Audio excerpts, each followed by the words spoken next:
ಬೆಂಗಳೂರಲ್ಲಿ ಅನ್ನ ಹಾಕಿದ ಸಂಸ್ಥೆಗೆ ಸಿಬ್ಬಂದಿಯೊಬ್ಬ ಕನ್ನ ಹಾಕಿದ್ದಾನೆ. 1.5 ಕೋಟಿ ವಂಚನೆ ಮಾಡಿ ಸಿಕ್ಕಾಕೊಂಡಿರೋದು ಬ್ಯಾಂಕ್ ಸಿಬ್ಬಂದಿ.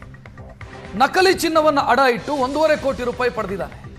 ನಾಗೇಶ್ ತನ್ನ ಸ್ನೇಹಿತರ ಮೂಲಕ ಬೆಂಗಳೂರಿನ ಪೀಣ್ಯ ಕೈಗಾರಿಕಾ ಪ್ರದೇಶದಲ್ಲಿರುವಂಥ ಇಂಡಸ್ ಇಂಡ್ ಬ್ಯಾಂಕ್ನಲ್ಲಿ ಈ ನಾಗೇಶು ಬ್ಯಾಂಕಲ್ಲಿ ಕೆಲಸ ಮಾಡ್ತಾ ಇದ್ದ. ಯಾವ ಸೆಕ್ಷನ್ ಅಂತಂದ್ರೆ ಗೋಲ್ಡ್ ಅಡ ಇಡುವಂಥ ಸೆಕ್ಷನ್ ಅಲ್ಲಿ ಕೆಲಸ ಮಾಡ್ತಾ ಇದ್ದ. ತನ್ನ ಸ್ನೇಹಿತರ ಮೂಲಕ ನಕಲಿ ಚಿನ್ನಗಳನ್ನು ಬ್ಯಾಂಕಲ್ಲಿ ಇರಿಸಿ ಹಣ ಪಡ್ಕೊಂಡಿದ್ದ. ಅಂದರೆ ಸ್ನೇಹಿತರಿಗೆ ದುಡ್ಡು ಕೊಟ್ಟಿದ್ದ, ಅದನ್ನು ಈತ ಪಡ್ಕೊಳ್ತಾ ಇದ್ದ. ಹೇಗೆ ಅಂತಂದರೆ ಚಿನ್ನದ ಸರದ ಕೊಂಡಿ ಅದು ಮಾತ್ರ 916, ಚಿನ್ನದ ಸರ ಡೂಪ್ಲಿಕೇಟು. ಅದನ್ನು ಮೌಲ್ಯಮಾಪನ ಮಾಡೋನು ಇವನೇ ಮೌಲ್ಯಮಾಪನ ಮಾಡಿ ಒರಿಜಿನಲ್ ಚಿನ್ನ ಅಂತ ಬ್ಯಾಂಕಲ್ಲಿಟ್ಟು ಬ್ಯಾಂಕ್ನಿಂದ ದುಡ್ಡು ಕೊಡಲಾಗ್ತಾ ಇತ್ತು. ಸುಮಾರು 1.5 ಕೋಟಿ ಈಗ ಸಿಕ್ಕಾಕೊಂಡಿದ್ದಾನೆ ನಾಗೇಶ್.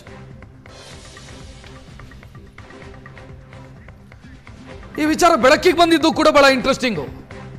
ಬ್ಯಾಂಕ್ ಆಡಿಟಿಂಗ್ ಮಾಡಿಸುತ್ತೆ, ಆಗ ಗೊತ್ತಾಗುತ್ತೆ ಇದು ಡೂಪ್ಲಿಕೇಟ್ ಗೋಲ್ಡ್ ಅಂತ. ಆಗ ಈತ ಇನ್ನೊಂದು ಪ್ಲಾನ್ ಮಾಡ್ತಾನೆ. ಅವನು ಜಗದೀಶ್ ಅನ್ನುವಂಥ ಉದ್ಯಮಿಯೊಬ್ಬನ ಸಂಪರ್ಕಿಸಿ, ನಮ್ಮ ಬ್ಯಾಂಕಲ್ಲಿ ಗೋಲ್ಡ್ ಹರಾಜಿಗೆ ಬಂದಿದೆ ಬಹಳ ಕಡಿಮೆಗೆ, ತಗೊಂಬಿಡಿ ಅಂತ 1.5 ಕೋಟಿ ಅವರಿಂದ ತಗೊಂಡು ಆ ಡೂಪ್ಲಿಕೇಟ್ ಗೋಲ್ಡ್ ಅನ್ನು ಜಗದೀಶ್ ಕೊಟ್ಬಿಡ್ತಾರೆ. ಈ ಉದ್ಯಮಿ ಜಗದೀಶ್ ಅದನ್ನು ಚೆಕ್ ಮಾಡಿದಾಗ ಗೊತ್ತಾಗುತ್ತೆ ಇದು ಡೂಪ್ಲಿಕೇಟು ಅಂತ. ಎಂತ ಖತರ್ನಾಕು ಅಂತ ಯೋಚನೆ ಮಾಡಿ ನಾಗೇಶ್. ಬ್ಯಾಂಕಿಗೆ ವಂಚಿಸಿ ಮತ್ತೆ ಉದ್ಯಮಿಗೆ ವಂಚಿಸಿರೋದು, ಒಂದರಿಂದ ತಪ್ಪಿಸಿಕೊಳ್ಳೋದಕ್ಕೆ ಮತ್ತೊಂದು. ಈತನ ನಂಬಿ ಜಗದೀಶು ಮೋಸ ಹೋಗಿದ್ದಾರೆ, ಬ್ಯಾಂಕು ಮೋಸ ಹೋಗಿದೆ. ನಕಲಿ ಚಿನ್ನ ಅನ್ನೋದು ಈಗ ಗೊತ್ತಾಗಿರೋದ್ರಿಂದ ನಾಗೇಶ್ ಅನ್ನು ಹುಡುಕ್ತಾ ಇದ್ದಾರೆ. ನಾಗೇಶ್ ಎಸ್ಕೇಪ್ ಆಗಿದೆ.